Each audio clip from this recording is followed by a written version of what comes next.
ស្ថានភាពនៃអំពើគម្រាមកំហែងនិងការឈ្លានពានរបស់ភាគីថៃមកលើតំបន់មួយចំនួនក្នុងដែនអធិបតេយ្យរបស់កម្ពុជាទី1ស្ថានភាពជួរមុខនៅក្នុងសមរភូមិទិសយុទ្ធភូមិភាគទី4ភាគីថៃបានបន្តបាញ់ប្រហារមកលើកម្ពុជាគិតចាប់តាំងពីវេលាម៉ោង 13:00 នាទីដល់វេលាម៉ោង 15:00 នាទីរសៀលនេះនៅវេលាម៉ោង 13:27 នាទីយោធាថៃបានប្រើប្រាស់យន្តហោះទម្លាក់គ្រាប់បែកនៅក្នុងភូមិសាស្ត្រវាលឥន្ទ្រីចំពោះស្ថានភាពនៅក្នុងភូមិសាស្ត្រផ្សេងទៀតមានសភាពស្ងប់ស្ងាត់ទី2ស្ថានភាពជួរមុខនៅក្នុងសមរភូមិទិសយុទ្ធភូមិភាគទី5ភាគីថៃបានបន្តបាញ់ប្រហារមកលើកម្ពុជាគិតចាប់តាំងពីវេលាម៉ោង 13:00 នាទីរសៀលដល់វេលាម៉ោង 15:00 នាទីរសៀលថ្ងៃទី12ខែធ្នូឆ្នាំ2025នេះ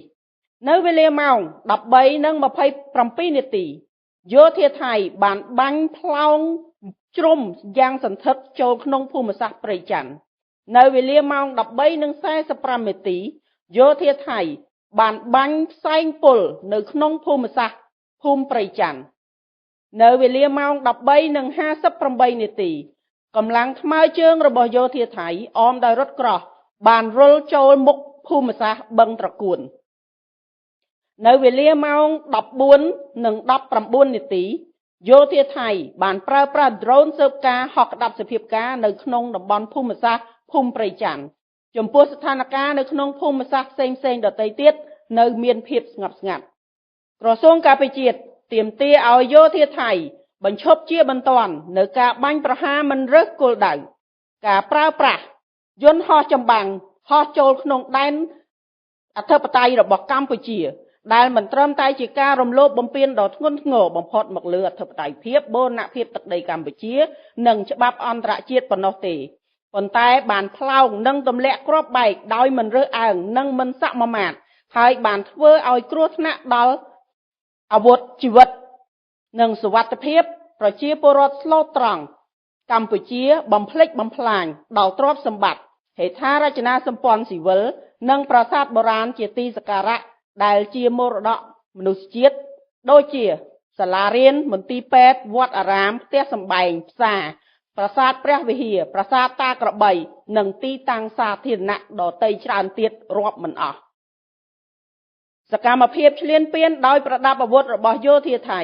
បានបង្កឲ្យមានការខូចខាតយ៉ាងធ្ងន់ធ្ងរគិតដល់ត្រឹមម៉ោង 13:00 នាទីរសៀលថ្ងៃទី12ខែធ្នូឆ្នាំ2025នេះជនស៊ីវិលស្លូតត្រង់បានបាត់បង់ជីវិតកើនឡើងរហូតដល់11នាក់ក្នុងនោះមានទារក1នាក់ផងដែរចំពោះអ្នករងរបួសដែលជាជនស្លូតត្រង់ស៊ីវិលកម្ពុជាមានចំនួនសរុប59នាក់នេះបើយោងតាមការបញ្ជាក់របស់អាជ្ញាធរមូលដ្ឋានខេត្តយោធាថៃត្រូវបង្ហាញពីភាពស្មោះត្រង់និងសុឆន្ទៈប្រសិនបើថៃពិតជាចង់បានសន្តិភាពពិតប្រាកដមែនព្រោះសន្តិភាពមិនអាចកើតមានឡើងតាមរយៈការនិយាយប៉ុណ្ណោះទេប៉ុន្តែតាមរយៈសកម្មភាពជាក់ស្ដែងហើយកងទ័ពថៃអាចចាប់ផ្ដើមជាមួយនឹងការបញ្ឈប់រាល់សកម្មភាពខុសច្បាប់ដោយដែលបានរៀបរាប់ខាងលើទន្ទឹមនឹងនេះកម្ពុជាសូមអំពាវនាវឲ្យភាគីថៃវិលត្រឡប់មកអនុវត្តនៅបទឈប់បាញ់និងសេចក្តីថ្លែងការណ៍រួមស្តីពីកិច្ចព្រមព្រៀងសន្តិភាពកម្ពុជាថៃដែលបានចុះហត្ថលេខាកាលពីខែតុលាឆ្នាំ2025ក្រោមការធ្វើជាសាក្សីរបស់ឯកឧត្តមប្រធានាធិបតីសហរដ្ឋអាមេរិកដូណាល់ត្រាំនិងឯកឧត្តមនាយករដ្ឋមន្ត្រីម៉ាឡេស៊ីអាន់វ៉ាអ៊ីប្រាហ៊ីមជាប្រធានអាស៊ានបដូវវេនក្នុងន័យនេះកម្ពុជាសូមអំពាវនាវឲ្យសហគមន៍អន្តរជាតិកោតទោសយ៉ាងម៉ឺងម៉ាត់ចំពោះការរំលោភបំពានសេចក្តីថ្លែងការណ៍រួមកិច្ចព្រមព្រៀងសន្តិភាពរវាងកម្ពុជាថៃនិងសកម្មភាពឧក្រិដ្ឋកម្មសង្គ្រាមខុសច្បាប់របស់ថៃម្ដងហើយម្ដងទៀតដោយទាមទារឲ្យថៃទទួលខុសត្រូវទាំងស្រុងចំពោះការរំលោភបំពានដ៏កម្រោលនេះកម្ពុជាអំពាវនាវឲ្យថៃបញ្ឈប់រាល់អំពើអរិភាពជាបន្ទាន់ដោយដកកម្លាំងចេញពីដែនអធិបតេយ្យរបស់កម្ពុជានិងជៀសវាងសកម្មភាពឈ្លានពានដែលគំរាមកំហែងដល់សន្តិភាពនិងស្ថិរភាពក្នុងតំបន់កម្ពុជាបញ្ជាក់សារជាថ្មីនៅការ បដិញ្ញាចិត្តយ៉ាងខ្ជាប់ខ្ជួននឹងការគោរពនិងអនុវត្តគ្រប់លក្ខខណ្ឌនៃបទឈប់បាញ់សេចក្តីថ្លែងការណ៍រួមស្តីពីកិច្ចព្រមព្រៀងសន្តិភាពរវាងកម្ពុជាថៃប្រកបដោយសុឆន្ទៈនិងទំនួលខុសត្រូវខ្ពស់បំផុតកម្ពុជាប្រកាន់ខ្ជាប់នៅការដោះស្រាយជម្លោះដោយសន្តិវិធីស្របតាមច្បាប់អន្តរជាតិក៏ដូចជាសន្ធិសញ្ញាអនុសញ្ញានិងកិច្ចព្រមព្រៀងដែលមានស្រាប់ហើយប្រឆាំងនឹងការគំរាមឬក៏ការប្រើប្រាស់កម្លាំងសម្ដៅរកដំណោះស្រាយមួយដែលយុត្តិធម៌ត្រឹមត្រូវយូរអង្វែងនិងស្របតាមច្បាប់អន្តរជាតិក្រសួងការពារជាតិនិងកងយោធពលខេមរៈភូមិន្ទសូមគូបញ្ជាក់សារជាថ្មីផងដែរថាគោលដៅនៃការវាយប្រហារការពារខ្លួនរបស់កម្ពុជាគឺផ្ដោតតែលើគោលដៅយោធាថៃប៉ុណ្ណោះមិនមែនសំដៅលើគោលដៅជនស៊ីវិលនិងទីកន្លែងស៊ីវិលនោះឡើយ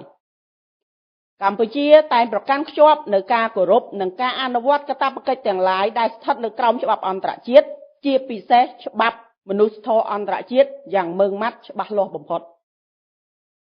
សូមគូបញ្ជាក់ផងដែរថាវីរៈកងទ័ពកម្ពុជាបាននឹងកំពុងបន្តឈរជើងយ៉ាងរឹងមាំស្វាហាប់មោះមុតអង្អាចនឹងនៅតែប្រយុទ្ធតស៊ូយ៉ាងស្វិតស្វាញតតាំងជាមួយសត្រូវឈ្លានពាននិងប្រុងប្រយ័ត្នខ្ពស់ជានិច្ចក្នុងការបំពេញតួនាទីរបស់ខ្លួនដើម្បីការពារបូរណភាពទឹកដីកម្ពុជាយើងក៏បញ្ជាក់ឡើងវិញនៅសិទ្ធិស្វ័យការពារដែនអធិបតេយ្យរបស់យើងដោយដែលមានចែងនៅក្នុងច្បាប់អន្តរជាតិដើម្បីការពារបូរណភាពទឹកដីនិងប្រជាជនរបស់យើងទោះក្នុងតម្លៃណាក៏ដោយកម្ពុជានឹងបញ្ចុះចាញ់នឹងការបង្ខិតបង្ខំឬក៏ការបំផិតបំភ័យទោះក្នុងទម្រង់ណាមួយឡើយសូមប្រជាពលរដ្ឋទាំងអស់បន្តជឿជាក់និងលើកទឹកចិត្តដល់វីរៈកងទ័ពដ៏អង់អាចក្លាហានរបស់យើងដែលកំពុងប្រយុទ្ធតស៊ូយ៉ាងខ្លាំងក្លានៅគ្រប់សមរភូមិទាំងអស់រាជរដ្ឋាភិបាលកងទ័ពនិងប្រជាជនកម្ពុជារួមគ្នាជាធ្លុងមួយក្នុងការការពារទឹកដីសេចក្តីថ្លៃថ្នូរនិងអធិបតេយ្យភាពរបស់យើងដោយអង់អាចក្លាហាននិងដោយមិនងាករេទោះក្នុងតម្លៃណាក៏ដោយ